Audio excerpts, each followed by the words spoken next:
everything has an equal and opposite. It has to mate. Whoa. I'm trying to get you to stop pissing my community off. You're kind of adding legitimacy to slightly unhinged science fiction. I wouldn't have been able to appear with Terrence if I didn't think there was something in what he was doing. The platform to be accepted for the ideas is not social media. Neil himself doesn't appear conversant in the history of science and reviewing. It's 10 times easier to produce something that's BS, and so than it is to refute it. Science has a branding problem. If you're arguing at the level of the specifics of the science, you have already lost. Science has become a pagan faith. Effectively, there are no professors who are standing up in good standing as experts doing the job that now Candace Owens is going to fill. Trust the science became a mantra during the COVID pandemic. But in the years since, and partly as a consequence, a rising tide of people are doing quite the opposite. Challenging the scientific mainstream is in vogue. Nowhere is this better illustrated than the recent viral phenomenon of actor Terrence Howard on the Joe Rogan podcast, the biggest media platform in the world right now, arguing that 1 × 1 actually equals 2, among other bizarre theories. They don't show that hydrogen has the same tone as carbon. What do you mean by tone? Same tone, same key of E. You keep dividing light by 2, and you'll ultimately get back to the audible sound of it, because there was a relationship between light and color, sound and tone, matter and shape. At a given point, Mars was here in the Goldilocks zone. Everything has an equal and opposite. It has to mate. Mating is a big part of what we do. The boron mates with nitrogen, and that's how the carbon happens. 96% of physics is unknown matter that they've had to make up to account for it, and we were able to build Saturn. Man, don't turn my phone off. Don't do that. Every time I get ready, well, because I know they're watching me right now, and they're mad at me. Who's they? The politicians and the authorities that give the politicians their accreditation. And our world economy is based off of 1 × 1 equaling 1. You think they fuck with your phone? Oh, I'm sure of it. Whoa. Well, there were 4 hours of that, but it's reached tens of millions of people. It's been a true viral phenomenon, like I said. Well, many in the scientific establishment expressed alarm at the apparently limitless reach of wild theories at a time science has a reputation problem. Professor Neil deGrasse Tyson, perhaps the most famous scientist on the planet, had this to say. If you're a fan of a subject, let's say, a hobbyist, let's call it, it's possible to know enough about that subject to think you're right, but not enough about that subject to know that you're wrong. The platform to be accepted for the ideas is not social media. It is not Joe Rogan. It is not my podcast.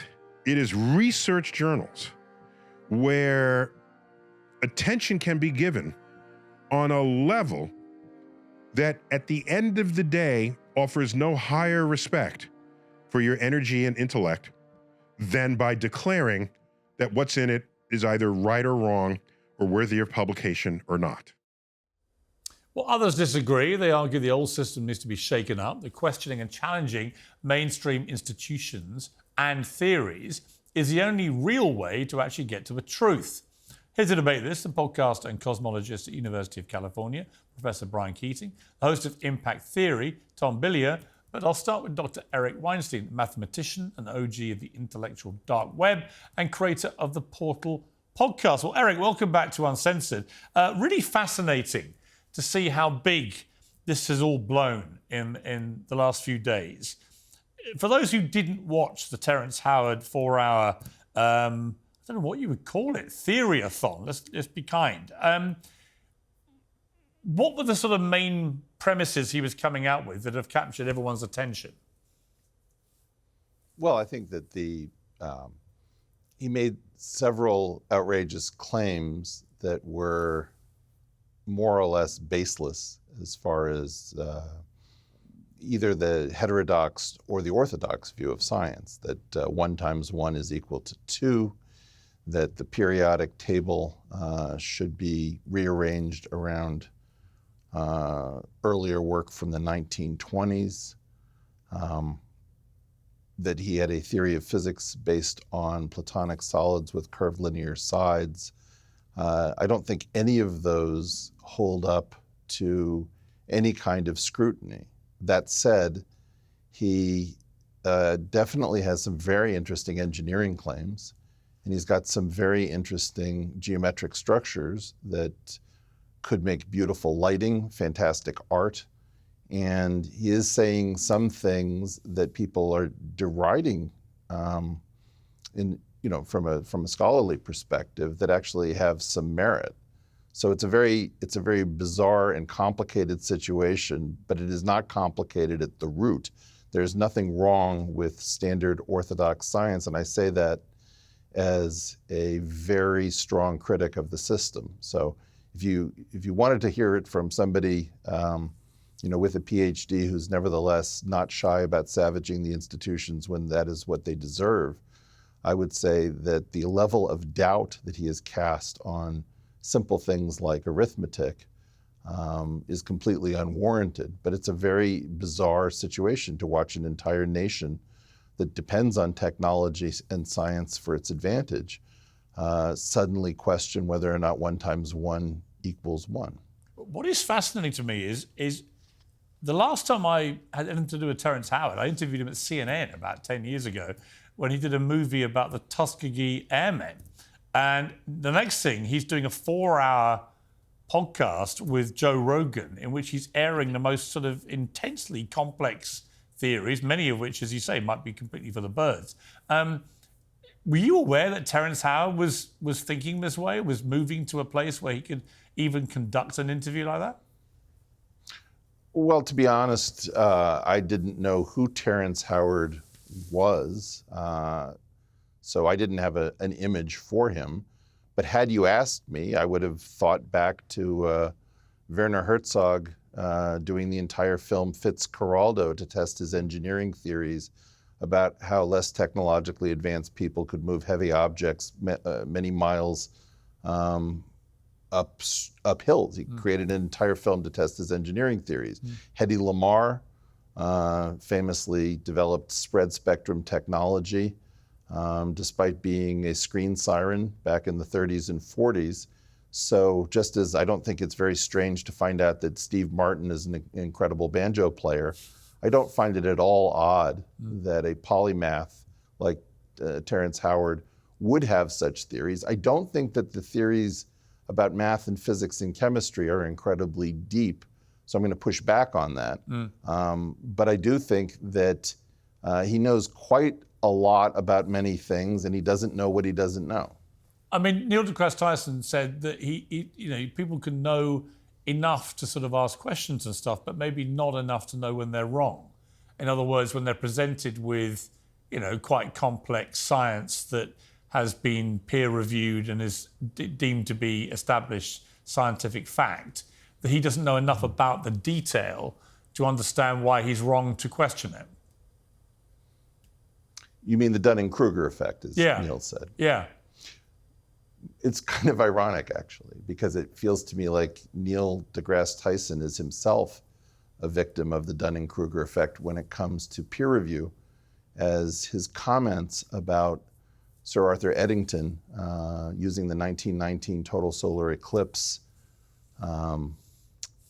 to prove that Einstein's theory about a star warping space, in particular our sun, appear to be borne out. Neil claims that was sent to a peer-reviewed journal, whereas peer review doesn't really begin in physics and in the sciences really until the 60s and much more the 70s. So it's very interesting because Neil himself doesn't appear conversant in the history of science and reviewing. Isn't the reality of all science a bit like with medicine, that a lot of very smart people take a look at a lot of available data, but maybe not enough to reach absolute definitive conclusions, and they espouse theories which their peer group then look at and discuss and analyze and argue about, and that's how we progress with science. over decades, centuries, and so on. I mean, isn't this part of the evolution of science? Is that people like you and Neil deGrasse Tyson might vehemently disagree about stuff, but actually it's only through the disagreements you develop. Well, but I doubt that he would agree to a program where we were going to have a discussion about this. My guess is that you reached out to him and that he was too busy to appear. My claim is that in general, we avoid dust-ups for fear of looking foolish. And I think it's fine to avoid dust-ups when you feel that there's an ethical problem with the other person. But in general, science progresses by a large variety of different channels. Benjamin Jesty famously observed that his milkmaids weren't dying from smallpox, but they did get cowpox. So he injected his entire family with cow pus to give them cowpox to prevent against smallpox. That's one of the beginnings of vaccines. People would dig up bodies from graveyards to do anatomical studies. Famously, the ulcer, which was thought to be correlated with stress, was tested by the dissenting heterodox biomedical researcher and shown to have a completely different etiology by using himself as a guinea pig. I think that you have to understand that just as Benjamin Franklin took a kite and key into an electrical storm to prove that lightning was electricity, people have done all sorts of things that have nothing to do with learned societies and the genteel sort of feel afforded by peer review in order to advance science. I really think that in part what we've done is we've sanitized our own history and we've forgotten what works. What was interesting to me was Neil deGrasse Tyson didn't go on Joe Rogan to respond, which is what Terrence Howard wanted him to do, but you did, and here's a clip from that. This is the other side of it. Yeah. This is what's very interesting. Like these, they'll come together and meet. You can see where they meet up. Yeah. Their natural meeting up. Yeah. Now this one looks exactly like this one, but they don't have the same mixture. So what this is creating, this is actually showing, this is the equal and opposite. This is matter. This becomes the antimatter of it. I can't stop you doing that. You can't stop me. I'm so sorry. I'm my own worst enemy and my own best friend. You know what? That was a beautiful statement.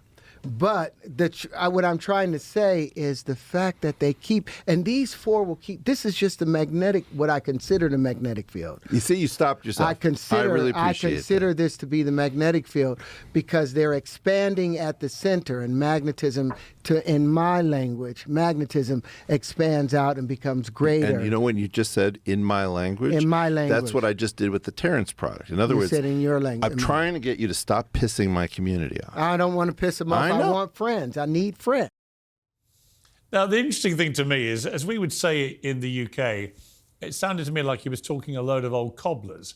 And yet you were there and you were being very generous and sort of reasonable and decent with him and allowing him to continue with his theories. That's attracted for you a lot of criticism, that by engaging in that manner with him, you're kind of adding legitimacy to slightly unhinged science fiction rather than promoting the cause of science. How do you respond to that? Well, first of all, this is always a scuttlebutt, and people say. So I'm not very impressed with that. I would say that, you have. I wouldn't say it's mildly unhinged. I would say it's wildly unhinged. Right. A lot of this stuff is just nonsense, right? On the other hand, I was very quick to spot something that I wouldn't have been able to appear with Terrence if I didn't think there was something in what he was doing. And because I have a lot of background and experience in this area, it was possible for me to go through what he said at a speed that I think very few people would be able to go through his work. But what percentage, so for example, Eric, what percentage of what he was saying was true or at least vaguely sensible, and what was completely... Very little. Right, so my question, if it was genuinely very little, him getting tens of millions of views for espousing complete nonsense in the main, and then someone with your pedigree and your knowledge of this subject matter going on and kind of going along with engaging him as a serious person in these things. Well, Is that not in its own way diminishing science when you do that? First of all, I wouldn't have had Terrence on the first time because it didn't do him a service to what he actually is doing that's interesting, to give him this amount of air. That was a good friend of mine's choice. So partially what you're seeing is a relationship between a comedian, Joe Rogan, and a mathematician, Eric Weinstein. Joe's a buddy of mine, and he matters to me. And he's the one who asked me to come on. It's, some people tried to frame it as if I wanted to go on. I had no interest in going on, but if we were going to watch a mass delusion take shape, certainly I don't want any more mass delusions. And I also don't want the idea that once these ideas are out there, that science is afraid somehow to confront, Terrence Howard's new theory of arithmetic. He doesn't have a new theory of arithmetic. And somebody needs to be the adult and say, this is not right. On the other hand, you have to appreciate that all it takes is one great idea to move the world, and a lot of BS is going to be forgiven. And if he has a great idea, I would suggest to you, it's likely his concept of a 6-rotor drone that he calls the linchpin, that's based on a mathematical error where he's fit 6 pentagons through the edges of a regular tetrahedron, giving him 6 degrees of freedom, which span what we would call the Lie algebra of the affine group, giving him the ability to rotate around a center and move to any point in 3-dimensional space.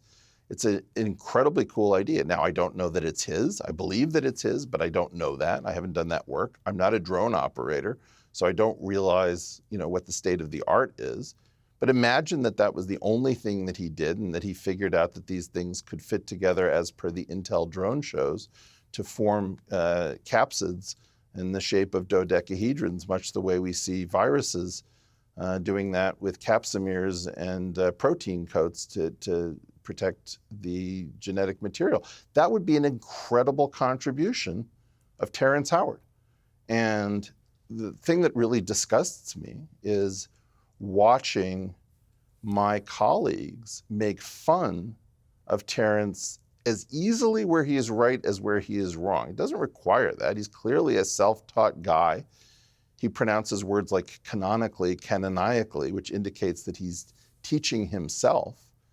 And for all of this talk of the Neil deGrasse Tysons, where they say, I'm so pleased to see active minds engaging with the world of ideas, they're really not. And my feeling about this is pretending that Terrence Howard is a fool or an idiot is repugnant to me. I mean, if you just take what he said about tones in the periodic table, because of some good fortune in my life, I was able to go out to none other than one of the greatest musicians now living, Stanley Jordan, and say, Stanley, let's share your work on playing the periodic table by using the ionization energies as frequency information, much the way Terrence was discussing. So my feeling is that a lot of my colleagues just don't have enough knowledge. And even though they're supposedly the academics sitting in professorial seats, they're not behaving like professors. They're not behaving like academicians. They're making fun of somebody because it allows them to work out their own personal insecurities, and that's not going to happen on my watch. It's actually really fascinating because, unless I'm mistaken, what you're saying is, look, you might be wrong about 99% of his stuff, but the 1% might be really significant, which is staggering to me that Terrence Howard has gone through life as a movie actor, is suddenly doing stuff which is, to you, quite groundbreaking in the very complex world of science and mathematics and so on. It's not in science and it's not in mathematics. Right. If he's doing something that I recognize, it's in engineering, art, and it's possible that he's doing something, I was able to recognize where his shapes come from, where Neil does not appear to understand, which is fine. So, there's some very beautiful geometry, but it doesn't appear to me to be at a research level. And I don't want to conflate, again, I'm hardly a pushover. I'm saying he's wrong in chemistry, physics, and mathematics. In fact, it doesn't rise to the level of a theory that needs to be actively considered. That said, to dismiss everything he's saying because we can find, sometimes a fly lands in your dish and you insist that it be taken back at a restaurant. Other times you just say, 5-second rule, you're hungry, and it's not the fault of the restaurant, and you just let it go. And my feeling about this is what Neil did is really troubling. What he did is that he advertised a fake openness, which is just submit what your work is to a peer-reviewed journal.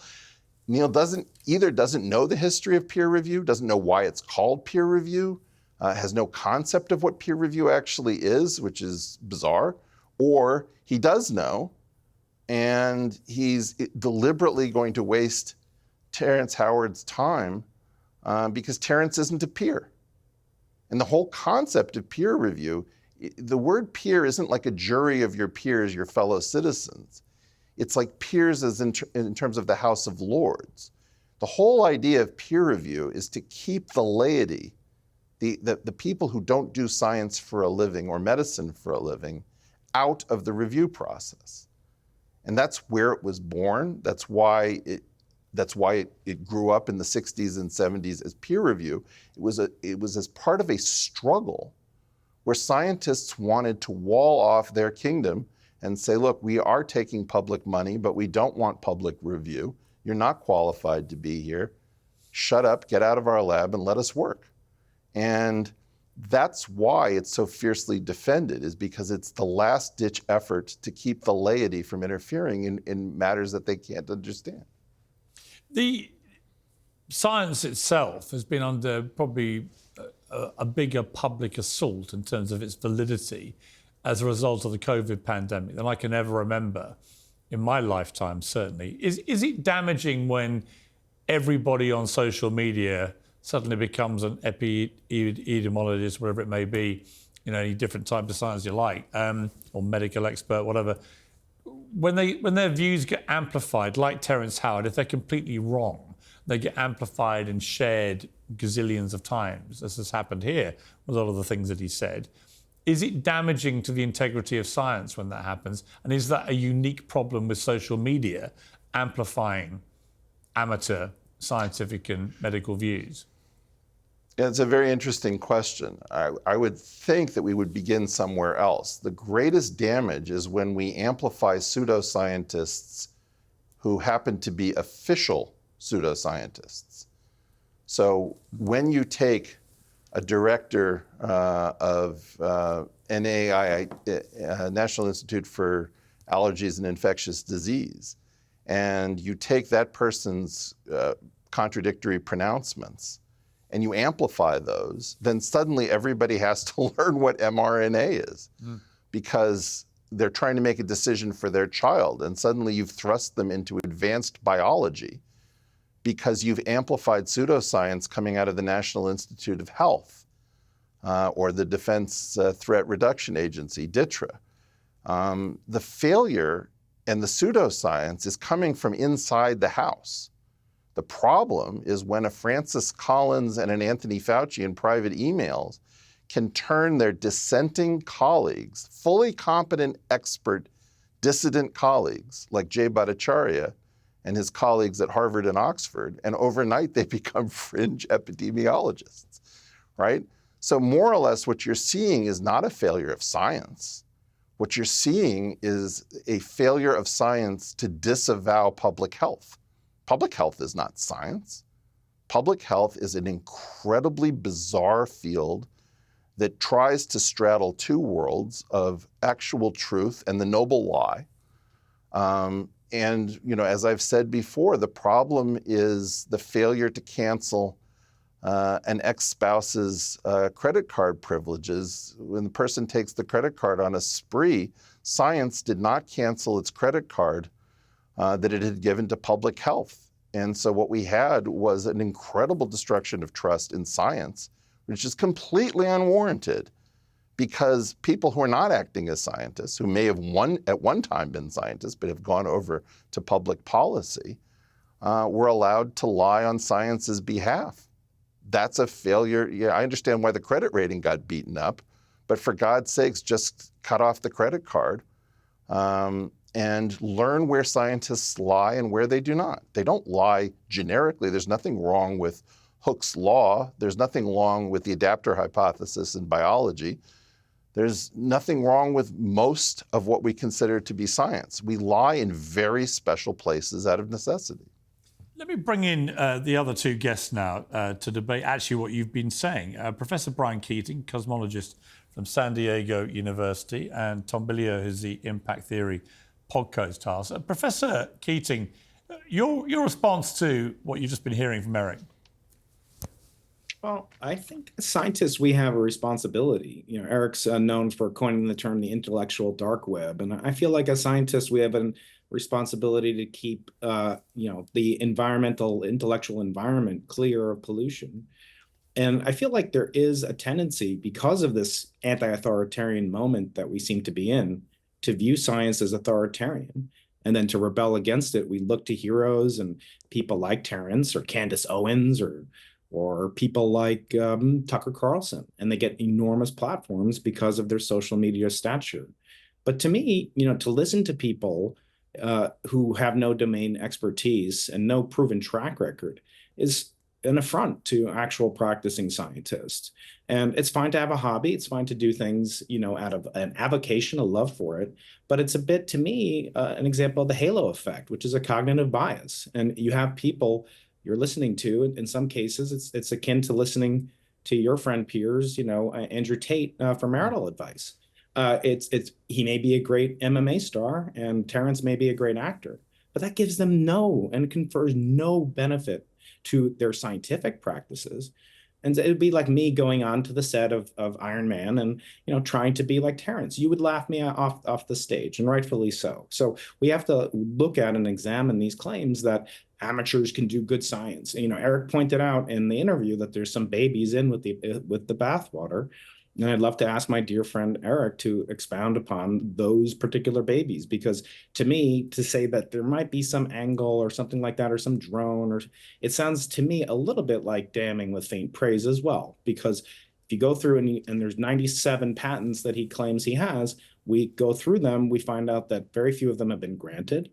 There may be a couple that have been granted. You go through 1 × 1 = 2. Eric demonstrated clearly that's not the case. You go through the periodic table. His ideas are completely wrong there. His claims about gravity and building planets, that he's built the planet Saturn, or it comes out of a biological digestive process of the sun. These things are completely fallacious. So I think there's a danger, and it's a symptom of the halo effect. Just in point about Andrew Tate, he's not a friend of mine, he's someone I've interviewed 3 times, but the point I make about him, I had this debate with someone the other day, is he has a huge following on social media, regardless of whether people like me interview him. At least when I interview him, I get a chance to challenge him.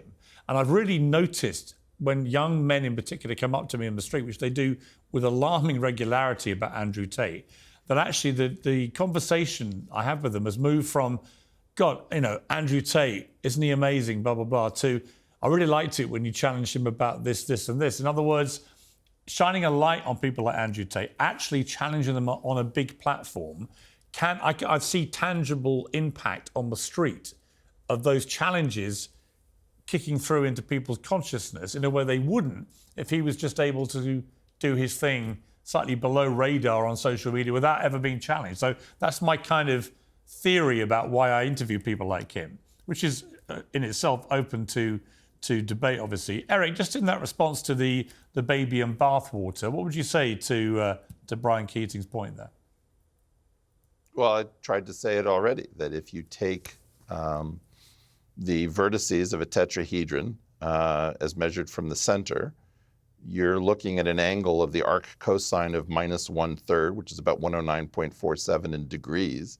And if you take the interior angles of a regular pentagon, it's 108. So 108 is not 109.47, but it is close enough so that within engineering tolerances, you can put 6 of these motors into a regular tetrahedron, and then you can potentially, therefore, traverse all of the dimensions needed to orient the object around its center of mass and to move it to any point in three-dimensional space. I've stated that clearly to any technical person who wants to hear it. It may be that there's prior art, and it may be that it doesn't end up being that interesting because of the tolerances or it's too difficult to work. That's fine. But I've already stated what the baby is. And further, you know, Brian, I was very surprised that you just corrected me on social media. Now, of course, we're friends, and so I don't mind having this back and forth. But you stated that in my field, that peer review is much older than Ghislaine Maxwell, who was born in 1961. And you cited a bunch of journals in physics. And in fact, that's simply not true.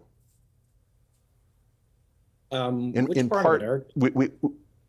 Well, you know, I have Melinda Baldwin's article here, which says, however, most papers accepted for physical review never went out to referees at all. The editor accepted most papers on its own authority, consulting referees only when he thought he might want to reject a paper. It was not until the 1960s that all physical review papers were sent out for external referee opinion. More or less, peer review comes out of Utah in 1972 through Senator Wallace Bennett's amendment that forces the issue into the NIH framework because the Medicare Act was established in 1965, making the US taxpayer responsible for medical payments, that they suddenly wanted access to knowing why are we paying all of this money to doctors without the ability to question them. So, you know, in part, what I'm astounded by is that we're not even aware of our own history. If George Green, the miller, with no formal education, mailed off a solution to an inversion problem for differential operators, which is what gives us Green's functions, which Feynman made famous, he didn't have any training whatsoever. It's in part very dangerous to be offended when people listen to what we say and they then say, I keep hearing that science is for everyone and that mathematics is a great place to play. There are no bad questions. And then when they appear to take an interest, we cut their heads off. And my feeling is that I'm not going to do that. I'm going to state what this is. This is an elite activity. It's elite the way a violinist is elite. It's elite the way a surgeon is an elite brain surgeon. You're not going to have somebody say, hey, I've been doing brain surgery in my backyard on my family members and I'm ready for prime time. We are not honest about the extent that this is an elite community. And the last thing that I would add to what you said is part of the problem is, where are the dissident scientists who don't go along inside of the university system, inside of the research institutions? If you had them, they would have been tarred and feathered during DEI, because they would have said, who are these foreign intruders into the academic arena? We must fire them and get them out. Claudine Gay could never have become president of Harvard. What we've done is we've gotten rid of all of the dissenting experts. And the dissenting experts who are going to get up and at the top of their lungs say, hey, we've got a disaster in theoretical physics at the moment. We have an abomination in the way in which we are pretending that random mutation is decidedly the main engine of Darwinian selection. We're going to pretend that neoclassical economics is on solid ground. All of these things are just absolutely silly. And effectively, there are no professors who are standing up in good standing as experts doing the job that now Candace Owens is going to fill. Okay. And I promise you that it's more expensive to get rid of your dissenters who actually know what they're talking about than it is to open it up to a public that wonders whether they've just shortened the life of their child by giving them an unnecessary experimental pseudo-vaccine. All right, let me bring in Tom. You've been waiting very patiently. Tom, what's your perspective on this? So I think the key thing to understand is if you're arguing at the level of the specifics of the science, you have already lost. So the goal here has to be to understand that we are living in the age of conspiracy, and that is the problem. When I saw the interview with Terrence Howard and Joe Rogan the first time, I just about dislocated my finger dialing Eric to call him up to be like, hey, you have to refute this stuff. And the reason that I was very excited to see that he went on and did that so well, Eric, you are a national treasure, is that it does not matter to me what the elites think in isolation.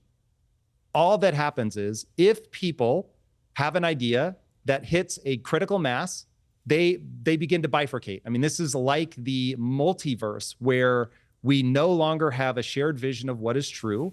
That has second and third order consequences that I think are going to be terrifying for the nation. And when you have a thinker like Eric, who can actually go through and say, hey, let me steal, man, what I have heard you say, which Joe and Terrence would not let him do, which I was mortified by, because he should have just laid it out. Here are the base assumptions, and then we're going to build up from that. Now, the reason that I want that to happen is when an idea, whether it is terrible, whether it is obviously terrible, whether every elite person in the world who does science is like, this is the worst idea ever, you have to understand, because of a whole host of things, but certainly COVID being a nice mile marker for us, it broke people's trust in elites to lead us properly. It broke our trust in science. And so now you must, in fact, I will say, scientists, I love you all. You have no obligation to do what I'm saying. I beseech you, as somebody who wants society to move forward well, that if an idea hits a certain level of critical mass in the public's awareness, even if you hate it, you are going to have to address it if you want to lead us well forward, but you have to do it based on base assumptions so that anybody following along at home that's trying to build their thinking up can go, oh, I actually understand Terrence's base assumptions. 1 × 1 = 2. All things are in motion. There's no straight lines. Like things that, okay, have I understood your position perfectly, Terrence? Yes, Eric, you have. Okay, amazing. Now I'm going to walk through each of those base assumptions and show you which ones are broken and how that is going to make the rest of your sequencing fall apart. If people would just stay focused on utility, these beliefs work in the real world, we would be in a much better position. Okay. And that's what I want to see more of. Okay, we bring Brian in. Before I come to you, Brian, though, I want to play a clip from Candace Owens. This was several days after the debate that Rogan and Terrence had. Why I am now rejecting the cult of science. So many things that they've lied to us about. Vaccines, birth control, people that are being injured, and we just accept everything. What I said was that science has become a pagan faith. Yes, that's what I actually believe. Do you want to say that NASA has satanic origins and so on? Now, I interviewed Candace myself recently, and she's a bona fide anti-vaxxer, doesn't believe in vaccines at all. And she has a big following. And there are lots of people like her out there now saying that because there have been legitimate areas of concern around the COVID vaccines, that everything about them is flawed and wrong. And therefore, all the scientists who promoted them are the devil. And this stuff gathers momentum. I see it spreading like wildfire. You know, she also says that Emmanuel Macron's wife is a man, despite having had 3 kids and so on. And these things gather their own momentum. And whilst on one level it's sort of humorous, on another level it's actually, I think, very damaging, because it means that scientists can never be wrong again. Because if they're wrong about any one aspect of a big thing like a COVID pandemic, which is fast moving and evolving and changing, if they're wrong about any aspect of it, the whole thing gets trashed by this community. This is why we have to understand that this is about the age of conspiracy. The very thing that Eric, I agree with you about that, is to say science is about figuring out where we are wrong. And if scientists stake their reputation, as they have done over the last 4 or 5 years, entirely on always being right, then if I can pull one thread and it falls apart, everything is dead. But if science just gets behind Feynman's statement that this is about distrusting experts and figuring out where they're wrong, now it can become a far more fruitful pursuit of what actually works. Okay, Brian, your thoughts on that? Yeah, Tom, just because someone's an expert doesn't necessarily mean that you have to distrust them. When you look at something, there's a concept called Brandolini's law, which my kids are nearby, so I'm not going to say it in its full terms. But it's basically that it's 10 times easier to produce something that's BS, and so than it is to refute it. Therefore, the world is full of unrefuted BS. Yeah. And to put that on scientists, to make us sort of the intellectual SEAL Team 6, where we can never be wrong. The terrorists only have to be right once, and everyone else is relying on us, SEAL Team 6, that we're never wrong. To put that on in perspective, when you listen to people like this, Candace tweeting from her laptop and enabled by technology that was invented at Bell Labs, that was the byproduct of the space race, which she also denies, the moon landings and so forth. Yeah. We're not in New Age. We're in a pre-scientific age where people can, unfortunately, spread not scientific truth via scientific proof, which, Eric, I'm sorry to say, my academic genealogy goes back 17 generations. Every single one of those people, including my students, I'm now in my third generation. I have graduate students that have their own graduate students. They've all been through peer review. We didn't have Pergamon Press and Robert Maxwell. That is true. Einstein published almost all of his famous papers. They were done by peer review. In fact, the discovery of gravitational waves, one of the most revolutionary discoveries in all of science, that prediction, he first tried to get submitted in the early 1930s, and he didn't want to get it peer reviewed, and there was an error in it. He said it would never be detected. Imagine that. Einstein made a mistake. But thanks to peer review, that paper was published in 1936, and it went on to win the Nobel Prize for some of my good friends. I've interviewed 20 Nobel laureates on my podcast, and 3 of them won the Nobel Prize for the discovery of the thing that Einstein thought was impossible. We can go back many, many generations. And yes, they didn't have presses. Of course, the printing press was only a relatively recent invention. But you go to the peer review process. Not far from where Piers is right now is the Royal Society, and also not too far away is the Royal Institution. I've been to both places. I've lectured there. And when you go to those places, yes, there wasn't a press, but you gather your peers around you and you do an experiment, and that experiment would either fail or pass in real time, and you would get feedback from a jury, a literal jury of peers. Okay, Eric, it's interesting watching Elon Musk. I was with him actually the other day down Wait. I have to respond to that. Okay, respond Brian, first. what you just said is not true. It's just, the fact is The that Einstein paper was not for the published most in part, 1936 after peer review, Eric? sorry, that was John Tate, who was the editor at Physical Review before Simon Pasternak, before Sam Goodschmidt. Yes, it is true that most of Einstein's work was not peer-reviewed. That's why he was incensed. He'd never sent another paper to Physical Review. If I'm not incorrect, please check me on it. Was that paper the fact is, there was one paper with Rosen that was peer-reviewed, which incensed Einstein because he was used to not being peer-reviewed. And he was wrong about it.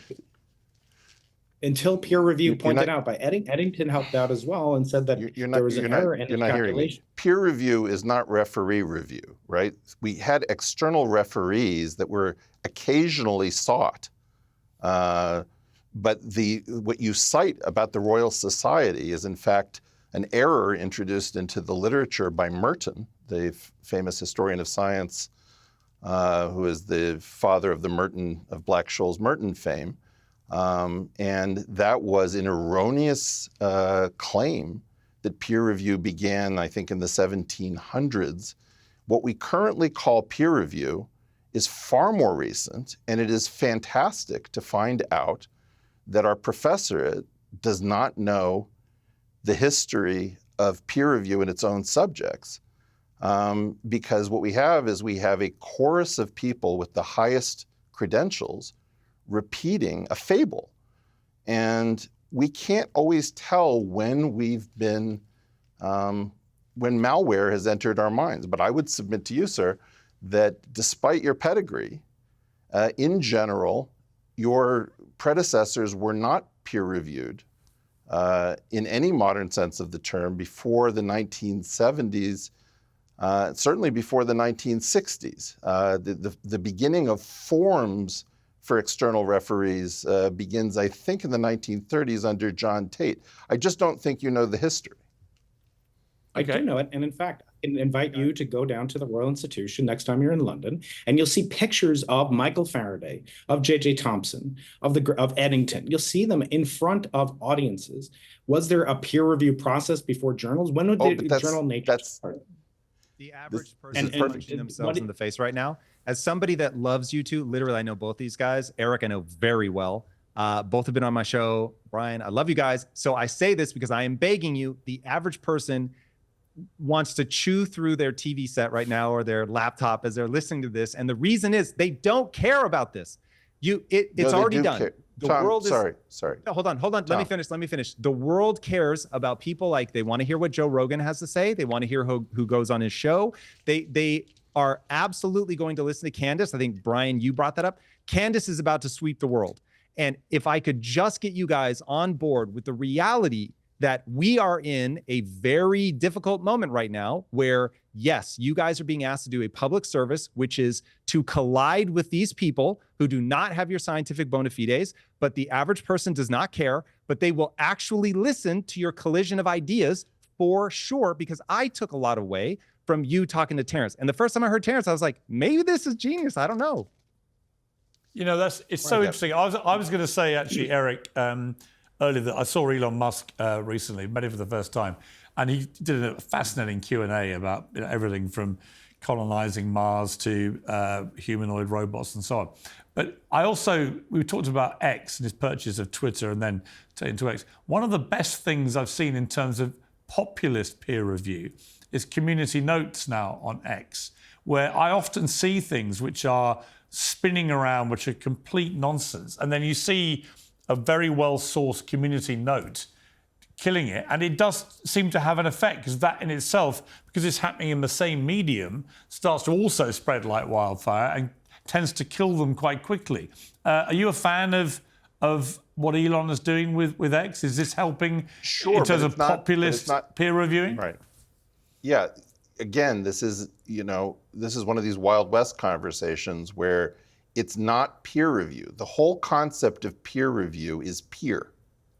And community notes is community, right? And so in a certain sense, the point is it's an anti-peer review. It's working pretty well right now. But keep in mind that Wikipedia worked pretty well until people figured out how to game it. Right. So my concern is that what you're looking at with peer review and with community notes, which is anti-peer review, if you will, is technologies that are in the process of being probed and gamed. And just to refute what Tom was saying before, Tom, I don't disagree at all. We are going to have to deal with the Candace phenomenon. But the reason the Candace phenomenon is happening is that you don't have any expert dissident opinion.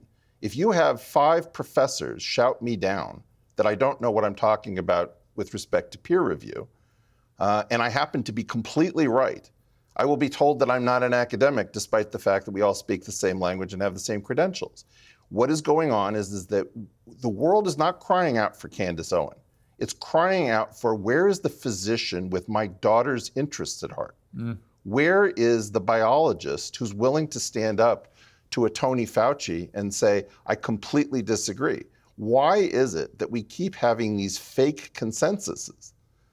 And these consensuses are basically determined by getting rid of the people who won't shut up and who won't sit down and who won't sing from the hymnal.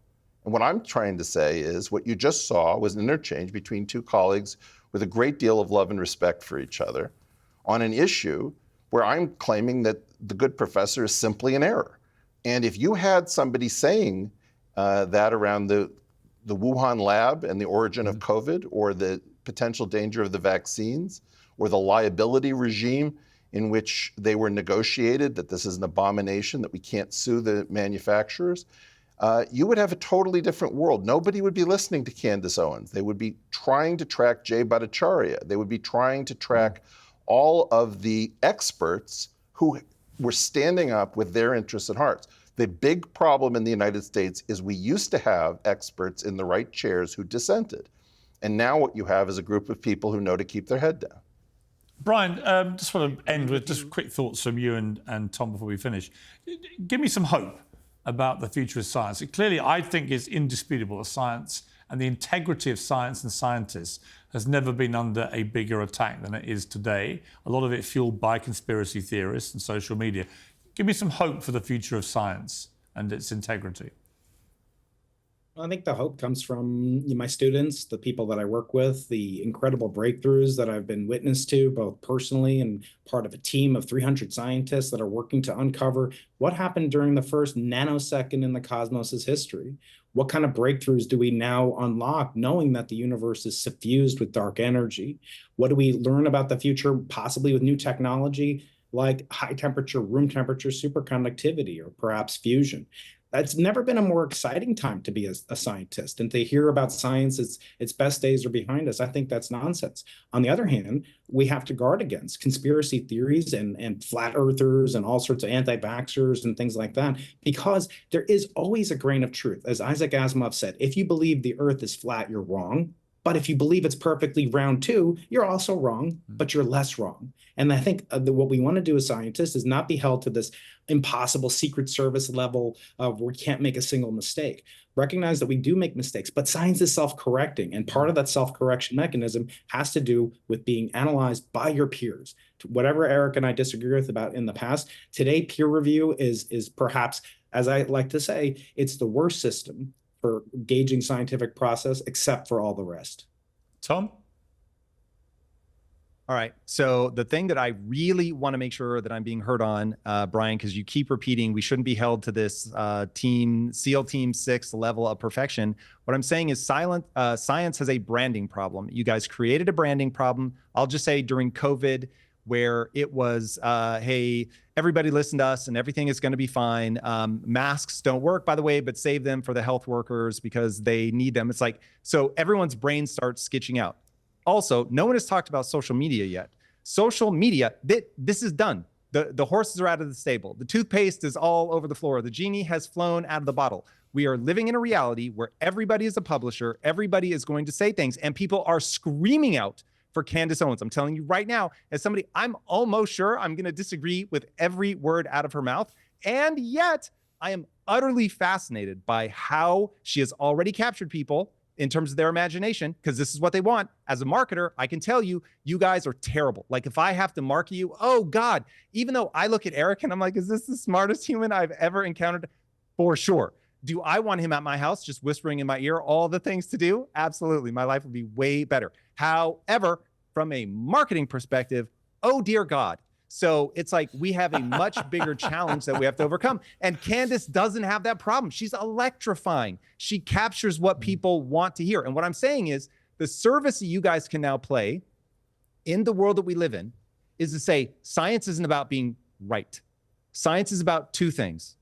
Number one, the pursuit of utility.